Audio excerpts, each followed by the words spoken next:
So you want that big, solid, plate-like chest, huh?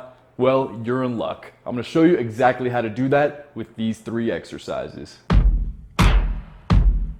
Welcome back to my channel, guys. It's Maverick here. I hope you all are having an awesome day so far. So, a lot of people, they want to build their chest, so they do the standard exercises, the bench press, push-ups, maybe some incline bench, but they don't see a lot of growth in their upper chest. And this is because of a couple of reasons. One of the reasons is they don't know how to efficiently manipulate those muscle fibers so they grow back big and strong, but also they just don't know the right exercises to achieve that. So that's what I'm here for. I'm going to show you the best 3 exercises, in my opinion, to grow the upper chest. Now, I feel like I always got to mention, because I get so many comments, I'm not Athlete X, I'm not a physical therapist or anything like that. I'm just a dude who went out there and learned his own way, spent a lot of time with bodybuilders, and through trial and error and a little bit of bro science, learned how to build a pretty decent physique, in my opinion. So without further ado, let's get into exercise number 1.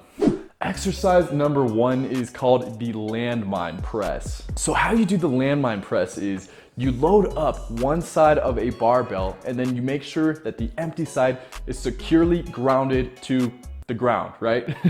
Then you want to get in either a kneeling or a standing position and just press that weight on the loaded side upward and forward. I personally like to do it kneeling because this way the leverage and the weight is more directly on your upper chest, whereas if you were standing, since the weight is more up in the air and teetering more evenly, it's a lot less work and it's a lot easier. But this exercise is great because all of the weight is targeted directly on your upper chest. And if you want to get the most out of this exercise, when you're pressing the weight upwards, squeeze your palms together. And this way you're kind of doing a most muscular, like the big bodybuilders do at the Olympia, where they just squeeze their chest as hard as they can. But you want to do this, squeezing the barbell, but pressing together, so you're completely activating that upper chest with each repetition that you do. So not only are you flexing and working the muscle outwardly, with the press, but also inversely because you're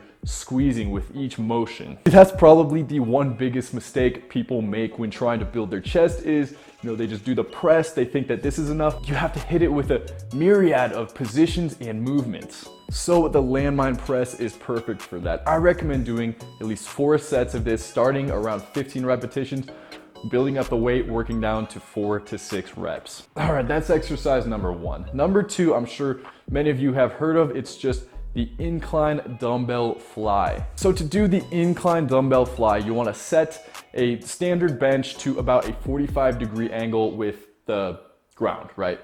Then you need 2 dumbbells of equal weight. Sit in the bench with your back completely flat against the back of the bench. This is super important because a lot of people, they go down on the incline bench, but then they arch their back like they're in the Olympics or something. And this completely cancels out the whole purpose of the incline bench, You want your torso on an incline so that the weight is directed down on your upper chest. But if you're arching your back like this, it cancels out that movement. So then it's just like doing a normal bench press. So keep your back flat against the bench at all times during this exercise. So then you just have these moderate weight dumbbells and then you just fly them with a full stretch all the way back and back up to the top. So with each rep, you should be opening your palms outward when you're stretching back, and then when you bring it back up to the top, you want your knuckles facing the same way, like you're a gangsta. Because when your thumbs are together, it really puts all of the weight on your upper chest. Whereas if they were apart like this, it's hard to target the upper chest. A lot of the weight is actually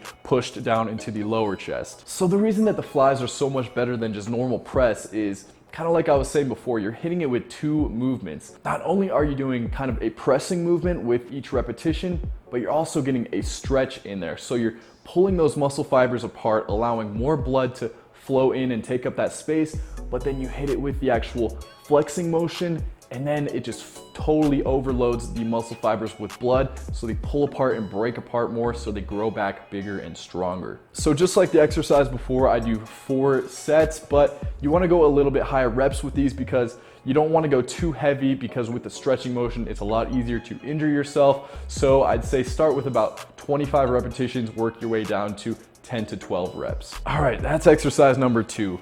Rounding this off, exercise number 3 is the seated alternate cable fly. So to properly execute the seated cable fly, you want a bench set at a right angle, so you have your back up and straight up and down against the back of the bench, but then you want that perpendicular to the cables. Then you want the cable set at about your shoulder length. Then, pretty self-explanatory, you grab the cable and fly all the way across your body, trying to basically touch your opposite shoulder. This is an awesome exercise because you can go a lot heavier than just a normal dumbbell fly, because if it gets too heavy, you can just let go, right? But also, you're in such a good grounded stance that you can totally isolate one of your pecs at a time. So I'll do my working set, maybe 10 to 12 reps, and then I like to just finish it off just pumping it out straight, just doing a normal side cable press instead of the fly motion. This totally exhausts the muscle, overloads it, so it's just completely exhausted and grows back as big and strong as we can possibly get it. So again, 4 sets, we can go a little heavier with these. So start with about 15 repetitions, work your way down to 6 to 8. And remember, whatever you do to one side of the body, you have to do to the other. So don't forget that. If you integrate these exercises and give it everything you got, you're definitely gonna be seeing some progress soon. I hope you guys enjoyed the video. If you haven't already, subscribe, turn post notifications on, and until next time, peace out.